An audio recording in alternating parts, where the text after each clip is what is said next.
सुनिए यहाँ से बात करेंगे यहाँ पे लॉर्ड लॉरेंस को लेकर। ये वायसराय के पद पर रहे हैं। इनका कार्यकाल की बात करेंगे 1864 से 1800 इनका कार्यकाल रहा है। बात करेंगे यहाँ पे इनके समय में 1865 में भूटान पर ब्रिटिश आक्रमण होता है। इसी समय बात करेंगे 1866 में उड़ीसा में अकाल पड़ता है। 1868 से 1869 के बीच में बुंदेलखंड और राजपूताना एरिया में अकाल पड़ता है। सिर्फ अकाल ही पड़ता इस समय में है। जैसे पहले हम देखा था नॉर्थ ब्लू के समय में बंगाल में अकाल था। इनके समय भी अकाल जो अकाल होता है आता है, लेकिन हम कुछ ऐसा नहीं हो पाता है। अकाल आयोग का स्थापना इनके समय भी होता है, कुछ भी सुधार इसमें नहीं है।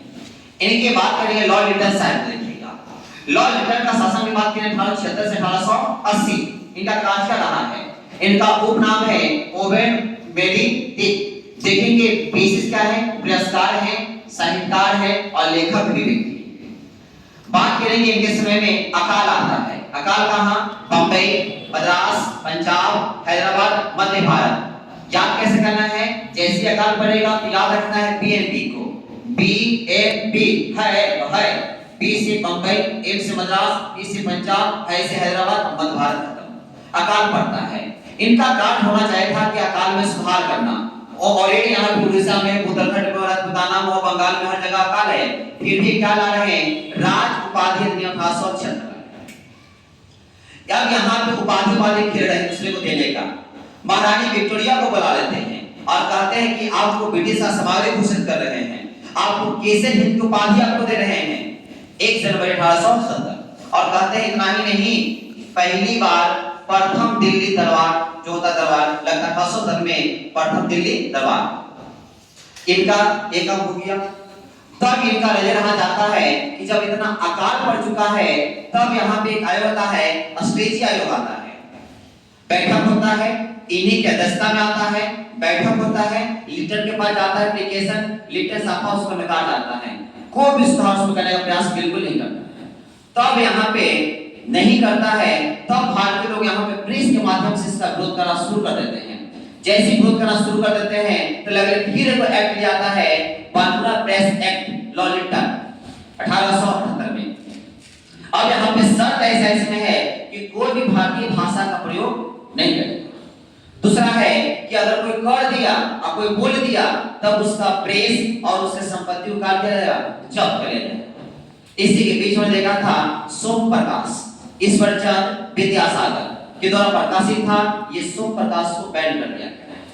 इसके बाद देखेंगे अमृत बाजार पत्रिका, ये शिशिर कुमार घोष और मोतीलाल घोष, ये जो देखें ये दोनों के द्वारा संपादित था ये।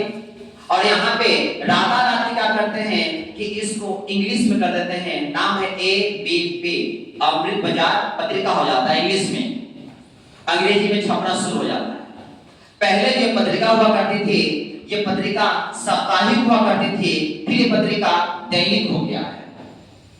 जब प्रेस को भी बैन कर दिया गया तो भारतीय जनता हथियार उठाना शुरू कर दिए, शस्त्र उठाना शुरू कर दिए। फिर तुरंत ये आता है, शस्त्र अधिनियम आता है कि कोई भी व्यक्ति, भारतीय व्यक्ति कोई भी बिना लाइसेंस का हथियार यूज नहीं करेगा। अब बताइए क्या लाइसेंस भारतीयों को देगा? नहीं देगा। क्यों देगा? लाइसेंस देवे नहीं करेगा, उसी को देगा जो इसका साथ हो।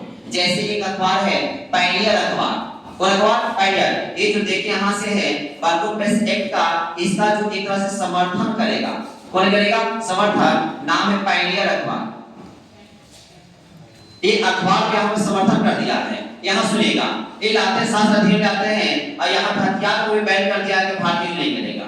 चले यहाँ भी हथियार बंद, भारतीय सोचता है कि चलो पढ़ लिख लेते हैं, कुछ काम करेगा बढ़िया, तब यहाँ पर नहीं दे रहा है। आईसीएस की परीक्षा पहले 1897 में हुआ करती थी, 18 से 23 वर्ष का हुआ करता था। लेकिन यहाँ पे 1859 में 22 वर्ष कर दिया गया, 66 में यहाँ पे 21 वर्ष कर दिया गया। अब यहाँ सुनिएगा 78 में कर देते हैं कितना? 19 वर्ष। बताइए इनमें क्या होने वाला है? धीरे धीरे इनके शासनकाल को शांत हो जाता है। इनके समय में काम आता है मुस्लिम एंग्लो महाविद्यालय की स्थापना कहाँ करते हैं? अलीगढ़ में। अलीगढ़ में वो भी आप देख रहे हैं मुस्लिम एंग्लो है, जो दूसरी जगह से आया हुआ मुस्लिम होगा और एंग्लो होगा, उसी के लिए महाविद्यालय, भारतीय में कुछ भी नहीं है। और धीरे धीरे का शासनकाल जो आप देख रहे हैं 1876 से 1880 तक इनका शासनकाल समाप्त हो जाता है। तो दो पढ़े हैं, लॉर्ड लॉरेंस को देखिए यहाँ पे और लिटन साहब, दोनों व्यक्ति खतरनाक व्यक्ति यहाँ थे। सबसे खतरनाक लिटन है, इनका एक भी काम भारतीय के हित में बिल्कुल नहीं है। तो यही बिल का बंद करेंगे।